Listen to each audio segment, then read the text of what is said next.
Marvel Heroes in Dungeons & Dragons was an episode that was bound to happen eventually on this channel. I mean, I do tons of Dungeons & Dragons episodes, and I do way more Marvel-focused episodes, so it's about time that I paired the two together. But because I'm likely to eventually do multiple Marvel D&D episodes with different teams of heroes and villains, I wanted to start with an episode and a story that could kick off a whole bunch of different teams and heroes' origins. So in this episode, I've written stories around a single event that can introduce us to important members of the Fantastic Four, the Avengers, the X-Men, and of course, to Spider-Man. As always, this is in the same universe as all my other Dungeons & Dragons episodes. Before we get started, hitting the like button is super helpful for YouTube algorithm reasons. Subscribing will make sure you get to see videos when I put them out twice a week. And now I'll stop rambling so we can jump into the very first Marvel D&D story on this channel with the Thing of the Fantastic Four. Let's go!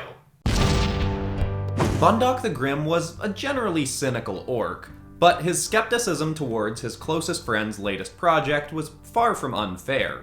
Rheodon Richards was an ingenious artificer, but his latest invention, intended to close all gateways between their world and the realm of the Nine Hells, was risky to say the least. But Rheodon saw it as a necessity to stop devils and demons from wreaking havoc on innocents of their realm. And while Grimm was uncertain of the feasibility of this, he was always willing to help his friend try. With them was also Susanna Strom, another skilled artificer, though one with a checkered past with Rheodon. Alongside her was her brother, Jonathan Strom, a cocky but skilled ranger, staying with them as protection. The final addition to their roster was Aurora Molivar, a young but incredibly powerful weather mage from Xavier's Academy for Prodigal Youths. You see, the machine and spell required an incredible amount of power. Aurora could provide this through lightning from a well-executed storm. And as the enchantment was begun, everything was going fine. In fact, it may have worked if given enough time. But when you're attempting to fundamentally alter the gateways between realities, someone is sure to notice and interject. Through the flashes of lightning and spurring of magic, none on the team saw it, but a large, silver hammer shot through the sky and collided with the machine mid-spell. It erupted in an explosion of magical energy that went on for miles. Aurora had managed to fly above the blast, but the four others were all caught in it, along with many other beings and creatures and artifacts, and even whole towns that would ever be magically altered by the event. The four closest to the machine were all found alive after the blast, but their bodies and souls were altered in various ways.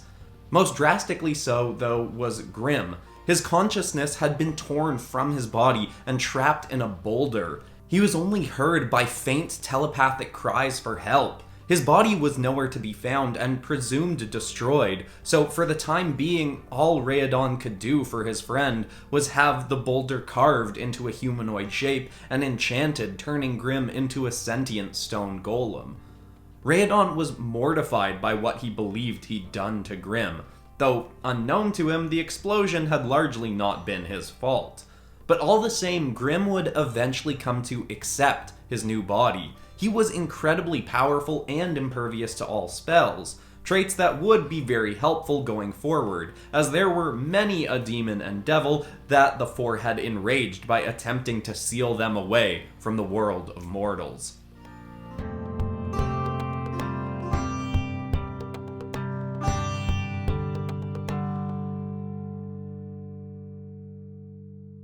Now, Aurora Molivar may have avoided being affected by the explosion, but she certainly had her own share of problems in her life. See, she'd been born the child of a human explorer and the drow princess from a tribe that lived in a village not far from the deserts of the Outlands. While she started her life in the tribe with her parents in peace, it would eventually become clear to all that Aurora was very different. At a young age, she started instinctively using weather magic that most would have to train decades to control to the same effect. Many in the tribe considered it a curse, or the work of a demon. They feared how powerful she could become. Her parents constantly tried to assure all that their daughter was not a threat, but an asset to them, but they wouldn't be around much longer to fight for their daughter. See, her parents, along with some others in the tribe, got roped into trying to help in a battle in the Badlands between the Hogfolk, the Shimada Empire, and the barbarian Cyclopses, and the fight had gotten far more brutal than expected. Ororo's parents had been killed, leaving her alone in a tribe that feared and shunned her. Soon after, she gathered her few possessions and went on the run. Scared and alone for months, Ororo feared she would never be accepted anywhere, until eventually she discovered Xavier's Academy for Prodigal Youths. Chardafen Xavier had been one of the first to study the anomaly of prodigal children. Kids born with inherent, anomalous, magical abilities that should take years to achieve.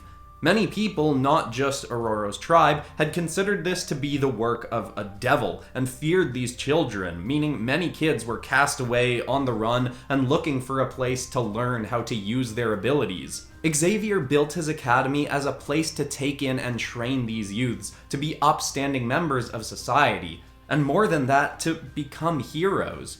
Of course, it wasn't an easy road still. They had their share of enemies, and many sought to burn down the academy, believing it to be a home for demonic children.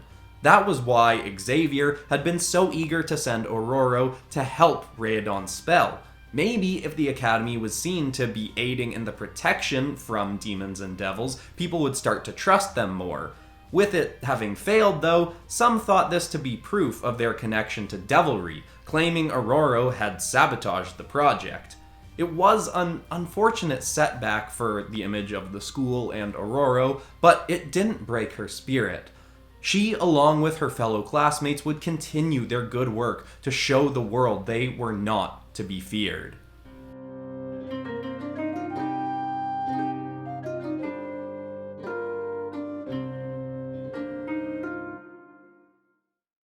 Quick interruption to say a little bit of the usual spiel, which is that I'm turning some of the art in this episode into posters that you can find on my online store. That's linked in a little bar underneath all my videos. But also on top of that, lots of people got super into the first bundle of inks that I put out on my online store, and people were asking for some specific bundles, so I've made one that's specifically monsters, dragons, and creatures. Some of the inks in this bundle were also available in the last bundle, but most of them are unique to just this Dragons and Beasts bundle. For $4 American, you can get 36 of my creature drawing inks that you can take and color yourself digitally or print off and color on traditional mediums. That should also be linked in a little bar under this video at the time you're watching it. If not, I'll put it in the pinned comment. But anyway, sorry as always for the interruption, back into the next story. As many would have guessed by now, the silver hammer that flew in to demolish Rhadon's machine was hurled by the mighty demigod Thor. Thor is one of many deities who is tasked with protecting the various realms of existence, and to this point he was not one you'd want to cross. He was brash and arrogant and easily enraged. When his brother Loki forewarned him of what Rhadon was attempting to do, Thor flew to the site of the oncoming event and was livid that these mortals were essentially playing God. There were serious implications to sealing off the Nine Hells that the mortals simply weren't aware of. He could have flown down and explained why they couldn't continue with this spell, but instead, in his rage, he hurled his mighty hammer, the source of much of his power, straight into the machine, destroying it and causing mass destruction. After the eruption, Thor tried to call back his hammer, but it didn't come. He soon after fell to the earth. All his godly abilities slowly seeped out of him until he was so weak he had to grab a branch that he could use as a cane to stay upright.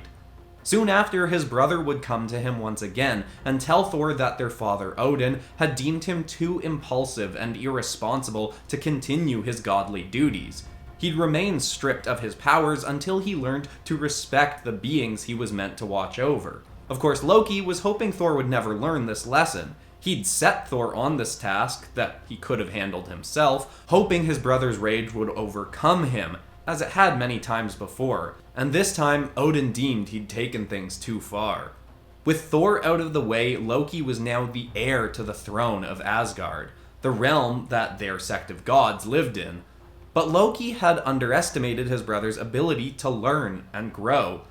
Thor had hobbled his way to the nearest town with only the clothes on his back, and was given room and board in exchange for work with an artificer named Janine Faust. In this new life, he'd changed his name to Donald Balzar, as if any past enemies of his caught wind that he was depowered, they could easily find him and slay him. As Donald, he'd grow quite close with Janine, and eventually cross paths with Rhadon, as well as members of Xavier's Academy, as Janine often did work with all of them. He'd slowly learn more and more about Rhadon's good intentions for his failed experiment, the guilt Rhadon carried, as well as the further distrust caused towards Xavier's youths, and Aurora specifically. Thor would feel horrible for what he'd done. He hid under his secret identity for months, but eventually would confess to Janine, Rhadon, and everyone else who he was and what he'd done. He'd emphatically apologize for causing the explosion and for all its terrible aftermath. And not only would Rhadon, Janine, Aurora, and Xavier all forgive him, but this act of apologizing proved that Thor had grown to respect mortal beings. In that instant, Thor's hammer shot across the earth from where it had rested for so long, entered Thor's grasp once more, and restored him to his former godly glory. And while he could have returned to Asgard to continue his work watching over the mortal realms, he decided instead to stay with his new friends and continue working with them. Though staying with the mortals would mean Loki remained in line for the throne, something that Thor didn't yet see as a problem, but someday would have to deal with the consequences of.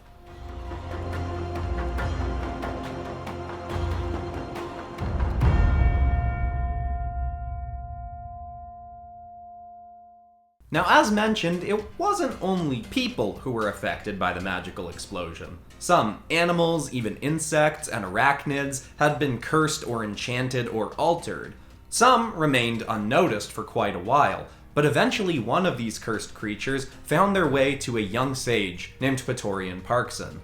The boy was a bookworm who'd been raised by two monks after his parents had died at a young age. Praetorian spent much of his time studying anything that he could, and was in fact a huge fan of Rhadon's writings, even after the events of the explosion, and had hoped to work with Rhadon someday. Once, Praetorian was on an outing with a close friend, a half-goblin named Harrison Osborne. Harrison was taking Praetorian to meet his father, who was the Grand Duke of the region, and had heard of some of Praetorian's experiments and inventions, and wanted to encourage the boy to work for him. But on their way to the Duke's palace, the boys passed through a forest that had been in the affected area of the magical explosion.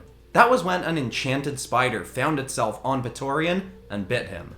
At first, he'd think nothing of it, but the next day, he would see drastic changes in himself.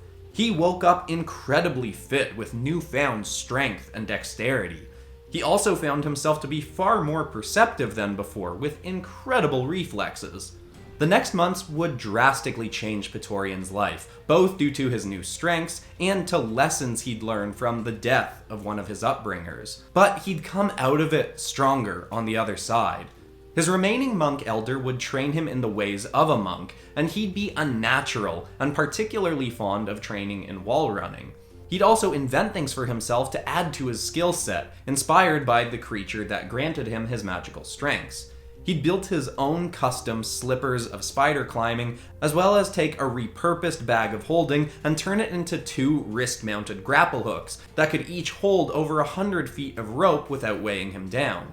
Inspired by how Rhadon and his friends had taken their alterations from the explosion and used them to fight demons and devils, Praetorian would use his gifts to fight for the protection of his own hometown, not knowing that someday he'd be able to fight alongside Rhadon's team as well as some of the world's mightiest heroes.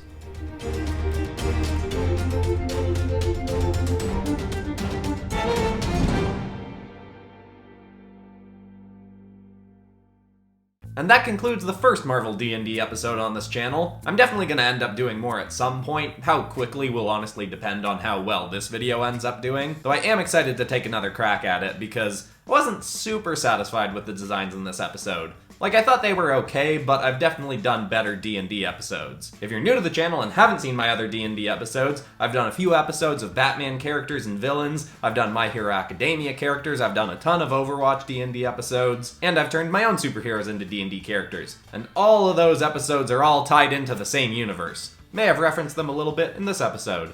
But anyway, I'll link a playlist of the D&D episodes at the end of this video, but that's all for today. I'm Christian Pearson, this has been PopCross Studios, home of the nerdiest art videos on YouTube. Thanks so much for watching, everybody, and I will see you all in the next episode on Monday. Goodbye!